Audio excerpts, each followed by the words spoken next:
नमस्कार, मैं हूँ आपका दोस्त विजय विद्रोही। आप मुझसे जुड़ चुके हैं, इसके लिए आप सबका तहे दिल से शुक्रिया। और अगले 7-8 मिनट में आपसे जुड़े रहने की कोशिश करूँगा। तो टीवी चैनल वालों को, गोदी मीडिया चैनलों को एक नया शगल मिल गया है, एक नया खिलौना मिल गया है खेलने के लिए।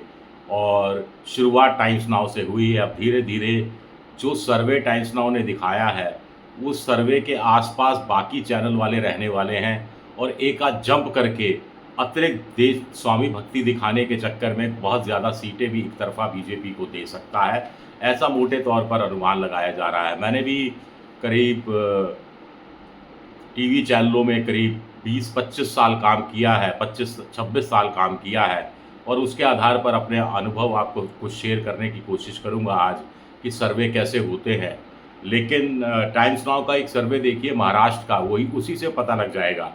अभी महाराष्ट्र में पता नहीं कि अजीत पवार मिलकर चुनाव लड़ेंगे या अलग लड़ेंगे। कितनी सीटों पर कौन लड़ेगा ये पता नहीं। चुनाव की घोषणा अभी तक हुई नहीं है। और 4 जुलाई को जब नतीजे आए थे तो बीजेपी 9 सीटों पर, 4 जून को जब नतीजे आए थे तो बीजेपी 9 सीटों पर अटक गई थी। कुल मिलाकर 17 सीटें पर अटक गई थी। आधी से भी कम सीटें आई थी जितना कि टाइम्स नाउ या दूसरे चैनल प्रोजेक्ट कर रहे थे लोकसभा चुनाव में बीजेपी गठबंधन की महाराष्ट्र में सीटें। देश भर में 400 पार सीटें बताई जा रही थी और उसमें से 100 सीटें कम आई, यानी मार्जिन 20% से ज़्यादा रहा। और इंडिया पॉलिटिकल फ्रंट के लिए जितनी सीटें बताई जा रही थी उससे करीब 80 सीटें ज़्यादा आई, 20% से ज़्यादा सीटें आई। तो ऐसे में कैसे विश्वास किया जाए? क्रेडिबिलिटी की बात यहाँ नहीं है। कुल मिलाकर ये बीजेपी के चुनाव प्रचार अभियान की शुरुआत हो गई है और चुनाव प्रचार अभियान की शुरुआत चैनलों के माध्यम से की जाती है, माहौल बनाने के लिए, माहौल बंदी के लिए की जाती है। जैसे बीजेपी के कुछ नेताओं ने कहा है कि भाई 400 पार की बात नहीं करते तो 200 में सिमट जाते। 400 पार की बात की तो कम से कम 292 सीटें तो आई, नहीं तो 200 के सिमट जाते और विपक्ष में बैठना पड़ता। हालत यह थी। तो क्या विधानसभा चुनाव में भी यही स्थिति है? इसीलिए चैनलों के माध्यम से सीटें ज़्यादा प्रोजेक्ट की जा रही हैं, ये बड़ा सवाल उठता है। या फिर दर्शक या वोटर कुल मिलाकर एक बार फिर मूर्ख बनने के लिए तैयार होगा। 400 पार के चक्कर में कुछ फ्लोटिंग वोटर जुड़ गया बीजेपी से। इस बार क्या चैनल जिस ढंग से दिखा रहे हैं बीजेपी को आगे बढ़ते हुए, चाहे वो महाराष्ट्र हो, चाहे वो हरियाणा हो, चाहे वो झारखंड हो, चाहे जम्मू कश्मीर ही क्यों ना हो, तो क्या उस लुभावने जाल में फंस जाएगा वोटर या उसे हकीकत पता है? अब झारखंड में 81 सीटें हैं, बीजेपी को अभी से 41-42 सीटें मिलनी शुरू हो गई हैं। उनके साथी दल को मिलाया जाए तो 46-47 सीटों पर जा रही है बीजेपी। हो सकता है आने वाले दिनों में बीजेपी 50 पार कर जाए गठबंधन के साथ।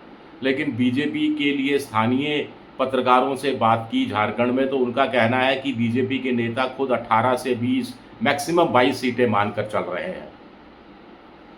अगर सर्वे में इतना ही दम होता, सर्वे पर इतना ही लोग यकीन करते, तो चंपई सोरेन अकेले बीजेपी के दरवाजे पर खड़े दिखाई नहीं देते। 8-10 विधायक उनके साथ खड़े दिखाई देते जिनको लगता है कि बीजेपी जीत रही है। लेकिन विधायक चंपई सोरेन के साथ नहीं जा रहे क्योंकि उनको मालूम है कि हालात दूसरे हैं। बीजेपी नहीं जीत रही है, झारखंड मुक्ति मोर्चा और कांग्रेस और लालू प्रसाद का गठबंधन ही दोबारा में सत्ता में आ रहा है, इस बात की संभावना ज़्यादा व्यक्त की जा रही है। यानी नेताओं को भी, विधायकों को भी, बीजेपी के खुद को नेताओं को भी इन सर्वे पर यकीन नहीं है। लेकिन बीजेपी का तो मकसद है, स्ट्रेटजी है, चुनाव प्रचार का हिस्सा है और चुनाव प्रचार का भोंपू एक तरह से बुगुल बजा दिया है चैनल वालों ने। अब महाराष्ट्र की बात करते हैं। बीजेपी को 95 से 105 सीटें, लोकसभा में आई थी 9 सीटें। 9 सीटों को विधानसभा में ट्रांसलेट किया जाए तो बनती है 78 सीटें। आखिर 4 जून के बाद ऐसा क्या हो गया कि बीजेपी की सीटें 78 से बढ़कर 105 तक पहुंचती हुई दिखाई दे रही हैं? ऐसा क्या हो गया? ये चीज़ समझ में आने वाली नहीं है। 13 सीटें कांग्रेस को लोकसभा में मिली थी और इस बार उनको लोक विधानसभा में 42 से सिर्फ 47 सीटें मिल रही हैं।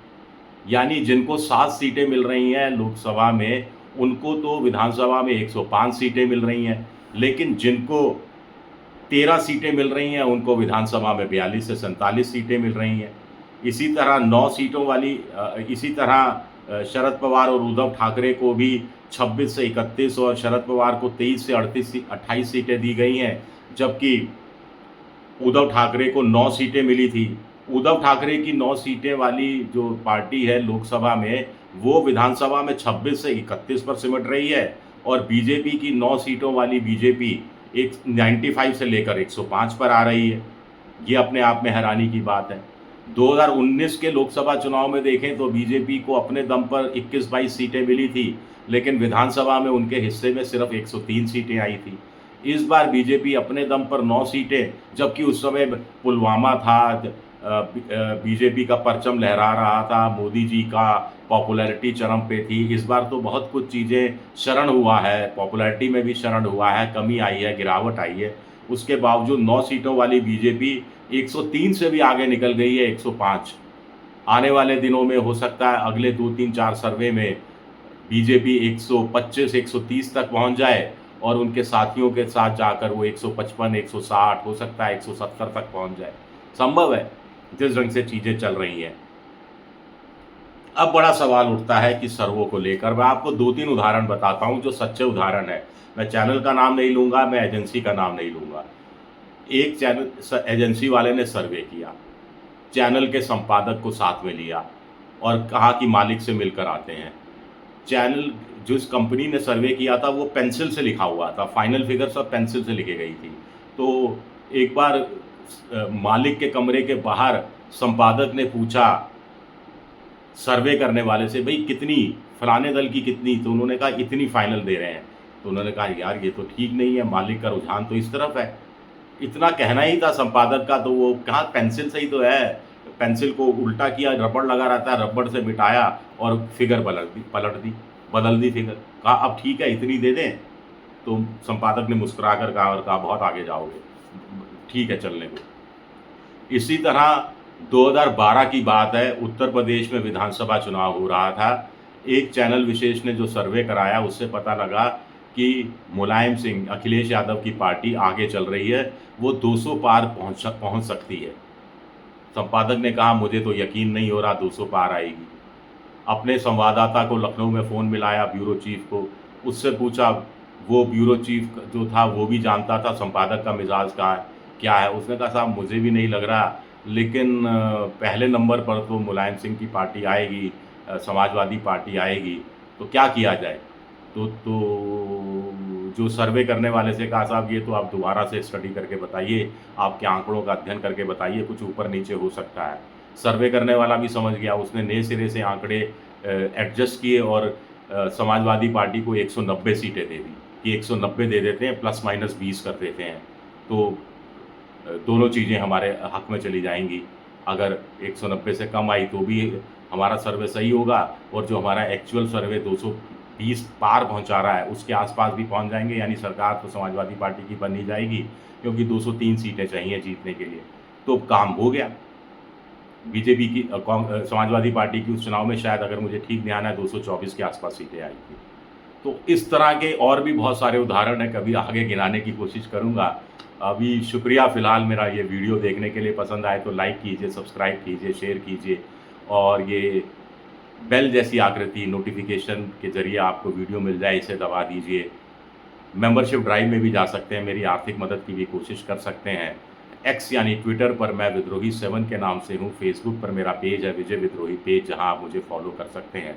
शुक्रिया, बहुत बहुत शुक्रिया।